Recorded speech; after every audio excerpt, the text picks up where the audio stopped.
বিসমিল্লাহির রহমানির রহিম, সূরা তাওবার 117 নম্বর আয়াত।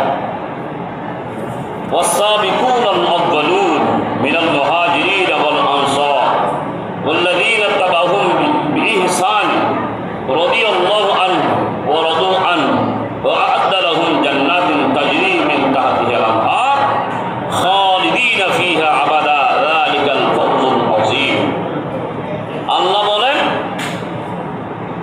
মুহাজির ও আনসার, ওয়াস-সাবিকুনাল আউয়ালুনা মিনাল মুহাজিরিন ওয়াল আনসার, মুহাজির এবং আনসারদের মধ্যে যারা সর্বপ্রথম ঈমান এনেছে, ওয়াল্লাযীনা তাবাউহুম বিইহসান রাদিয়াল্লাহু ওয়া রাদু আনহু, আল্লাহ তাদের উপর সন্তুষ্ট, তারা আল্লাহর উপর সন্তুষ্ট। সুবহানাল্লাহ।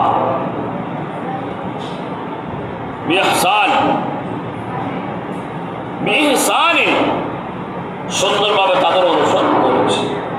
আল্লাহ তাদের প্রতি সন্তুষ্ট এবং তাদের প্রতি আল্লাহ সন্তুষ্ট। এদের ব্যাপারে আল্লাহ কি সংবাদ দিয়েছে? সুসংবাদ দিয়েছে, ওয়া আ'আদ্দা লাহুম জান্নাতুন তাজরি মিন তাহতিল আনহার, তাদের জন্য আল্লাহ জান্নাত প্রস্তুত করে রেখেছে, যার নিচে এমন জিনিস রয়েছে নদী প্রবাহিত। আনহার মানে নদী। খালিদিনা ফিহা আবাদা, তারা সেখানে চিরকাল থাকবে। যালিকাল ফাওজুল আযীম, এটাই মহা সাফল্য। সুবহানাল্লাহ।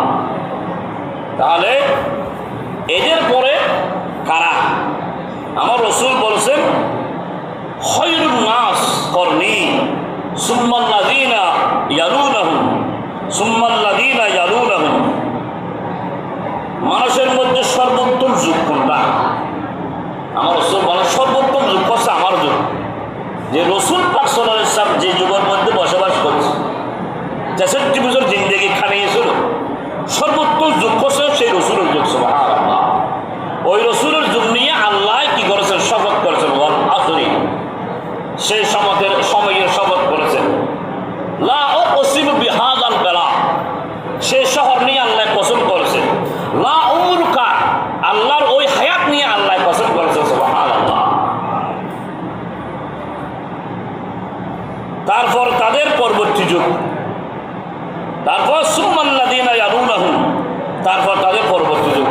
তার মানে আমার রাসূলের পরে সাহাবা کرام, তাবিঈন, তাবা তাবিঈন, আইম্মায়ে মুজতাহিদিন, খুলাফায়ে রাশিদিন রিদওয়ানুল্লাহি তাআলা আজমাইন, এরপরে কারা?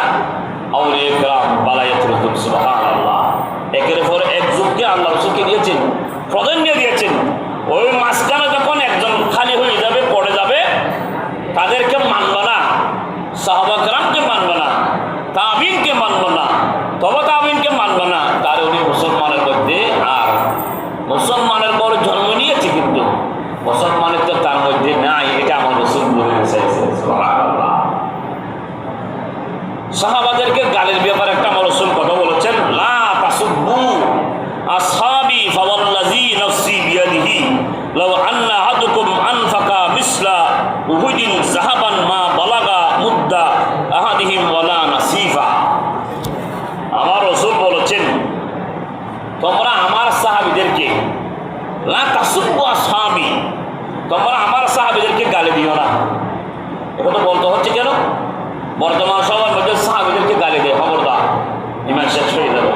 যেখানে রাসূল বলেছেন সাহাবীদেরকে গালি না দেওয়ার জন্য, তাও আমার রাসূল সহমত করে বলেছেন। এরপরে ফাওয়াল্লাযী নাফসি, আমার রাসূল বিয়াদিহি, আমি রাসূল পাক সাল্লাল্লাহু আলাইহি ওয়াসাল্লাম ওইভাবে আল্লাহর কাছে শপথ করে বলতেছি, দুই হাতের, আল্লাহর কুদরতি হাতের শপথ, নফসের শপথ করে বলতেছি, ওই সত্তার শপথ যার হাতে আমার প্রাণ।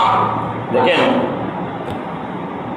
লাউ আন্না আহাদুকুম আনফাকা মিন উহুদিন যাহাবা, তোমাদের কেউ যদি উহুদিন যাহাবা, উহুদ পাহাড় পরিমাণ যদি স্বর্ণ থাকে, স্বর্ণ, তারপরে কি করো? মা বালাগা, তোমরা যদি ব্যয় করো, মুদ্দা আহাদিহিম ওয়ালা নাসিফা, যদি তোমরা ওই স্বর্ণগুলো, উহুদ পরিমাণ স্বর্ণগুলো যে আল্লাহ